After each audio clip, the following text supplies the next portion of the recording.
Hi everyone, welcome back to my channel. As someone who's recently gotten back into reading, I've been doing a lot of analyzing as to what were the special ingredients that finally had to come into place for me to get back into reading. I got back into reading in the spring of 2022 when my sister-in-law gifted me the first book in the ACOTAR series. And that's basically where it started again for me. I was instantly hooked with the story and just didn't look back. I got completely consumed by these novels, and if you know me in real life, I've probably recommended them to you as well. I've recommended them to everybody. Since then, I've just been chasing that feeling ever since. I want to find my next ACOTAR again. And while ACOTAR is kind of a unique scenario, it is just mind-blowingly good. I do want to share some other things that I've been doing in the meantime to maintain my momentum and the different things that I've sort of incorporated in my life that have allowed me to continue being a reader beyond just finding this incredible series. I would now consider it a hobby of mine. Reading is a hobby of mine. So if you guys want to hear some of those tips or how to gain momentum and become the reader you've always dreamt of being, stay tuned.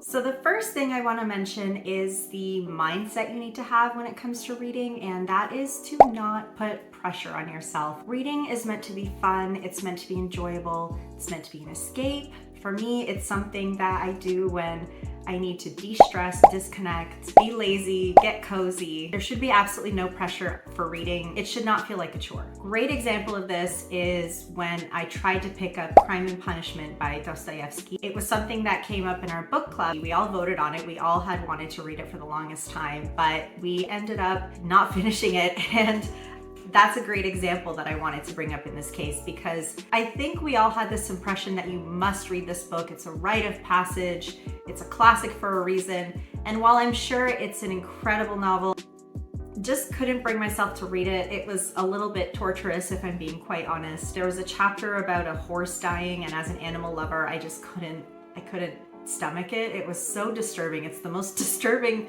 chapter of anything I've ever read, honestly. I got to a point where I was like, why are we doing this? Why are we torturing ourselves? This is not fun. I'm not enjoying this book. So we put it down, and guess what? That's okay. You can put the book down. There's no one pressuring you to read. Nobody was holding a gun to our heads. You should be reading for your enjoyment. As an aside to that, you also don't have to pressure yourself to read vast volumes of novels. There's no comparison happening here. You do not need to read 100 books a year to be considered a reader.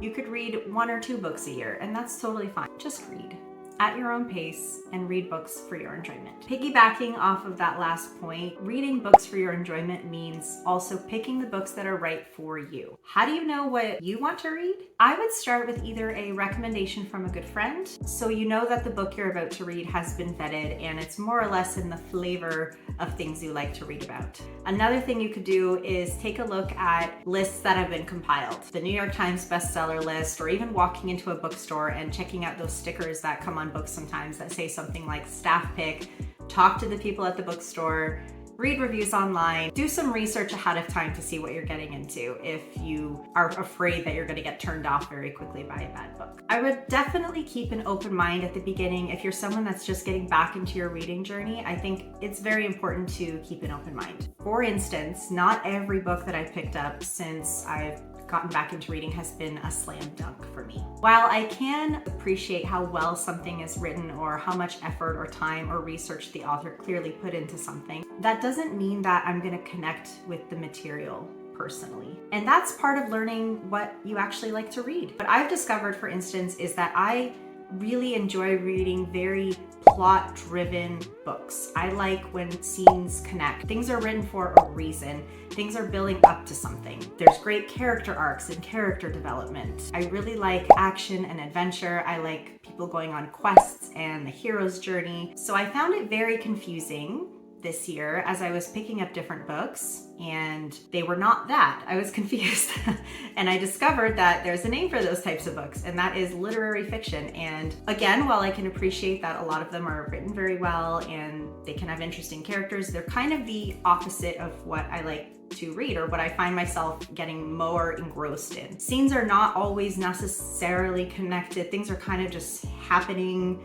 It might be more of a character-driven novel. they're not meant to necessarily build on something. Like there's not this climactic scene necessarily every time. A lot of specific describing of settings and objects, which again, all in moderation and balance, but that's all part of discovering what you like to read. A really good example of a book that I have read in the past, but I've just realized why I liked reading it, is The Alchemist. And that is a story about someone going and following their heart, following their dreams, accomplishing their personal legend. And I love that story. And because I've been exploring different books and analyzing what I liked and didn't like about the books, I was able to identify why I liked The Alchemist as much as I did, or why I gave it 5 stars. So my next tip or suggestion has to do with creating an environment around you that is conducive with reading.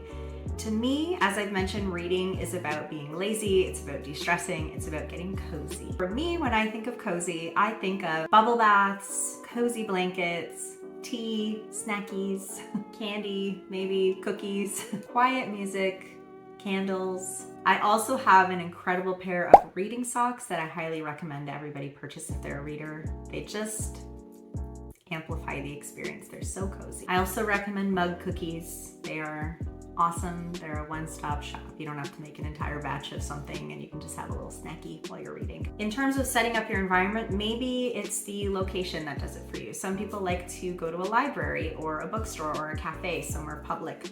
Other times people like to read in nature under a tree. Try different environments, see what works for you. If you're an indoor reader, there's something about having cats laying around that just vibes, so get yourself a cat or borrow a cat. Do what you gotta do, get a cat. Get a second cat, because I have 2 cats. It seems to amplify the reading experience. The more cats I get, the more they multiply, the more I wanna read. It's been scientifically proven if you have cats around, you will become a reader. Okay, all jokes aside, get a 3rd cat. No, I'm really kidding. I'm kidding. I don't have a 3rd cat. Okay, another thing, maybe get yourself an e-reader set up with the clamp and the clicker. I talked about this in my other video here, e-readers versus physical books, how much I adore having an e-reader and how lovely it's made my reading experience. Consider getting yourself the ultimate lazy experience set up. It will change your life. It's changed mine. Basically, just try different things, see what works for you. Make it a self-care ritual to read and disconnect and just think about yourself for an hour or 2 a day. So this next tip has to do with really thinking about the psychology and the barriers that are in place to getting us to start new habits. And that obstacle sometimes is that life is just distracting. I have found in my 34 years of life that anytime I'm trying to make a change or implement a new habit, it's best to apply what I call the path of least resistance principle. So anytime you're trying to set about and make a new habit and you start falling off the wagon, it's usually because things start getting in the way. You start a new gym routine and you're really into this fitness studio, but as time goes on, you start to rationalize in your brain, you know what? It's like a 20-minute drive and it's raining and I don't want to drive that far. I don't want to get dressed. I don't want to have to deal with small excuses start to build up. So if you're trying to build a new habit, you really want to look for things that eliminate any possible excuse or any possible diversion or distraction. And timing, I find, is so critical. So if you're that type of person, if you're like me, where it's really hard to start new habits, think about timing your next endeavor to read for a holiday. When you know you're off work, when you have limited distractions, try to time it on Saturday when you have nothing planned and you know you're not going to get distracted, to the best of your knowledge. Okay, building off of that principle of creating a path of least resistance, or just altering the systems around you to be successful, is the concept of habit stacking. I have found this to be so helpful in kind of getting my life in order, I'll be completely honest. Thanks to habit stacking, I now have a very structured, I would almost call it mindless nighttime routine, which includes reading. And habit stacking looks something like this. I'm getting ready for bed, so I've had my dinner, and what do I have to do after dinner? I need to clean up my dishes. Well, I don't want them to just sit in the sink, so I'm gonna load the dishwasher. That's one task that I have to do every single night because I don't like waking up to a dirty kitchen. Well, if I'm already washing the dishes or I'm loading the dishwasher, I might as well also wipe down the counters. And then, oh, look at that, it's time to feed the cats. So the cats get their dinner, the cats get their litter boxes cleaned and changed. And there we go, we have the downstairs cleaned up, and now I can relax. And now I've also added reading at the end of that. So that's like my little reward. I have all those routine things that happen every single night, and after that I go upstairs and I read. And I know everything's kind of taken care of for the night, and I don't have to stress in the morning.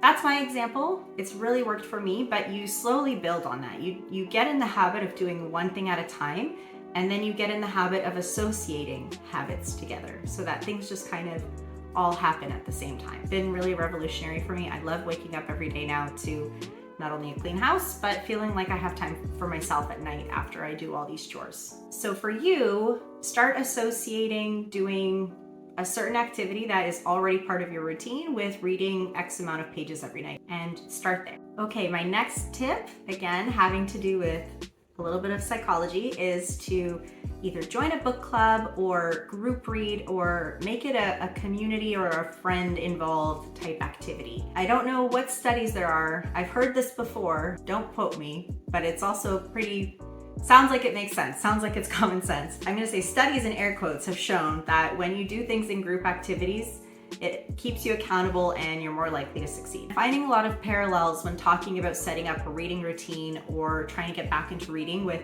setting up a new fitness program for yourself. And what I have found works for me is I really love fitness classes. It keeps me, as I said, accountable. It's fun. It's a social activity. It's something to talk about with other people. I do actually have a book club that I started in my own personal life. We've been going strong for about 2.5 years now, and it does keep me accountable. I do end up reading the book of the month every month, and it's opened me up to so many books that I never would have considered before, which has been fantastic. And as I've mentioned, it's allowed me to learn and explore what I actually do like to read. And because of book club, because of making it a social event, I've been building off of that. So what initially was just reading the one book a month, what was book club, I discovered that I wanted to read more. And now I'm at a pace of about 2 books a month, and I'm very happy with that pace. Fits very nicely with my schedule. No pressure. I've been building those habits and making it a social event. My last and final tip would be to surround yourself with all things bookish or book related.